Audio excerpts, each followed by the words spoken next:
जय श्री राम।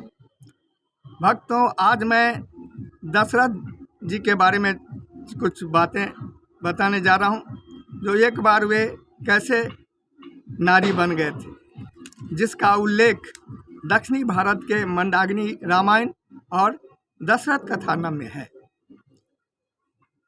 पहले राजे महाराजे आखेट करने के लिए, शिकार करने के लिए घोड़े पर सवार होकर के काफ़ी दूर निकल जाते थे। जब तक उनको कोई शिकार नहीं मिलता था तब तक घर वापस नहीं लौटते थे।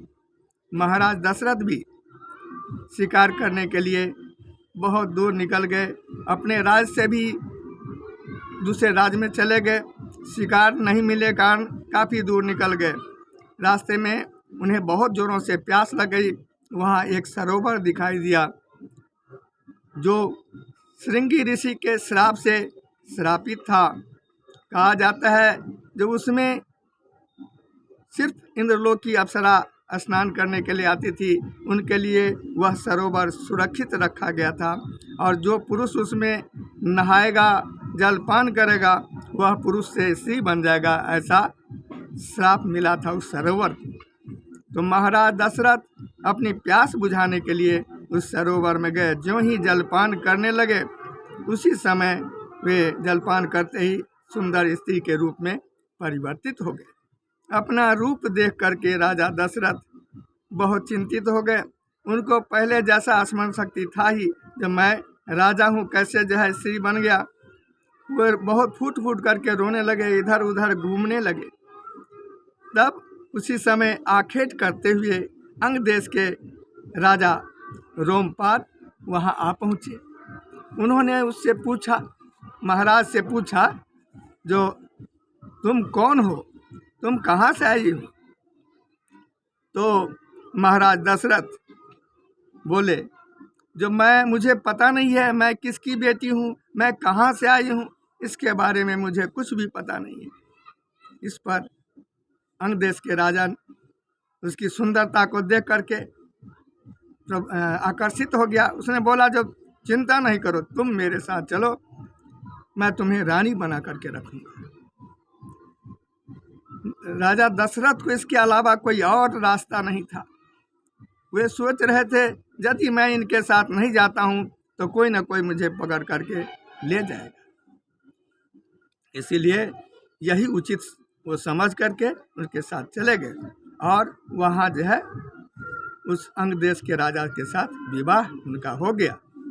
और कुछ दिनों के बाद महाराज दशरथ के गर्भ से एक पुत्री जन्म लिया, जिसका नाम शांता रखा गया। इधर काफ़ी दिन बीत गया था। अयोध्या में सभी लोग जो है चिंतित हो गए थे। सभी रानियां एक दिन महामंत्री सुमंत को बुला करके कहने लगी, जो महाराज अभी तक नहीं आए, काफ़ी दिन बीत गया, तो आप इसका पता लगाने के लिए जाइए। इस पर सुमंत जी अपने जय चतुरंगनी सेना को लेकर के निकल पड़े, घोड़े पर सवार होकर के, और उसी जगह पहुँचे। घोड़े के टाप दे करके, घोड़े के टाप का निशान था, उस सरोवर तक गया। सरोवर से आगे कोई निशान नहीं था। वहीं रुक करके जब इधर उधर देखने लगे तो एक आश्रम दिखाई दिया। वहाँ जा करके उस श्रृंगी ऋषि का आश्रम था। वहाँ जा करके सभी विनम्रता पूर्वक उनसे प्रार्थना करने लगे, जो मुनिवर, मेरे राजा यहाँ जो है सो आए थे शिकार करने के लिए, उनके घोड़े के टाप का निशान इस सरोवर तक है, इसके बाद कोई निशान नहीं है, पता नहीं वो कहाँ चले गए। अयोध्या के जितने भी लोग हैं सभी चिंतित हैं। दूसरे देश का जो है राजा आक्रमण करना चाहता है, कृपया जो है उनके बारे में कुछ बताइए।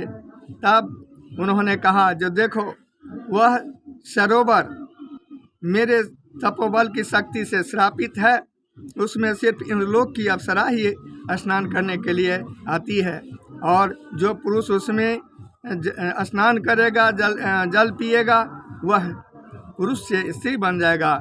इसलिए कहीं ऐसा न हो जो तुम्हारा राजा भी स्त्री बन गया हो।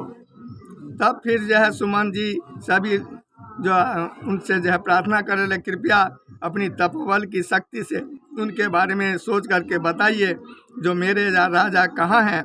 तब सिंगी ऋषि सोच करके उन्होंने बताया, जो तुम्हारा राजा अंग देश के जो है राजा रोमपाद के पास में चैन से रह रहा है, इसलिए तुम वहाँ जाओ। वहाँ जा करके जब सुमंत जी वहाँ पहुँचे चतुरंगिनी सेना के साथ, तो राजा दशरथ पहचान गए, हाल चाल पूछने लगे अयोध्या के बारे में, और सभी कहानी बताने लगे। जो देखो मैं वहाँ जो है सो घर वापस लौट रहा था, प्यास लगी, मैं सरोवर के पास गया, और जो ही जो है उसका जल पिया तो मैं पुरुष से स्त्री बन गया। तो मुझे लाचारी में जो है वहाँ के लोग क्या समझते, इसीलिए मैं इनके साथ चलाया। सो तुम लोग राजा रोमपाद से प्रार्थना करके कहो जो मुझे वहाँ जाने दें अयोध्या। इस पर वो दयालु थे रोमपाद, उनको जो है उन्होंने जो है राजा दशरथ को जो स्त्री रूप में थे उनको जो है सो बुला करके पूछा सब बात, तब उन्होंने बताया। तब यह बात सुन करके रोमपाद कहा चलो ठीक है मैं चलता हूँ। और सभी सुमंत जी बोले जो चलिए सिंगी ऋषि के पास में, जो जिसके श्राप से वो श्रापित है सरोवर, उनके पास चल करके विनती करूँगा, जो अपने तपोबल से फिर इनको स्त्री से जो है स्त्री से पुरुष बना देंगे, राजा दशरथ बना देंगे, उनसे विनती करूँगा। इस पर अंग देश के राजा रोमपाद ने कहा कि ठीक है मैं भी चलता हूँ, और उस पुत्री को भी साथ लेकर के वो चले वहाँ पर। सिंगी ऋषि ने अपने तपोबल की शक्ति से उनसे प्रार्थना की सुमन जी, फिर सिंगी ऋषि ने उनके ऊपर जल छिड़क दिए, फिर जो है स्त्री से वो राजा दशरथ बन गए।